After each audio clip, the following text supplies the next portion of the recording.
Chandanaish ৮০ litre মদসহ ৩ মাদক ব্যবসায়ী আটক। চন্দনাইশ থেকে বিশেষ প্রতিনিধি নুরুল আলমের প্রতিবেদনে বিস্তারিত।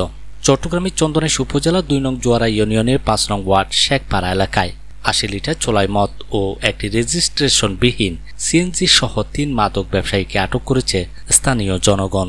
পরবর্তীতে থানা পুলিশকে খবর দিলে তাদেরকে গ্রেপ্তার করে নিয়ে আসে থানায়। পুলিশ জানায়, শনিবার ১৪ জুন রাতে উপজেলার ২ নং জোয়ারা ইউনিয়নে ৫ নং ওয়ার্ড শেখপাড়া এলাকায় আটক মাদক ব্যবসায়ীরা ৮০ লিটার দেশীয় তৈরি চোলাই মদ বান্দরবান সদর হতে কম দামে ক্রয় করে পলাতক আসামি মোহাম্মদ সেলিম সহ অধিক মূল্যে বিক্রয়ের উদ্দেশ্যে সিএনজি যোগে পলাতক আসামির বাড়িতে নিয়ে যাওয়ার সময় তাদের ৩ জনকে জনগণ আটক করেন এবং পলাতক আসামি সিএনজি থেকে সুকৌশলে পালিয়ে যায়।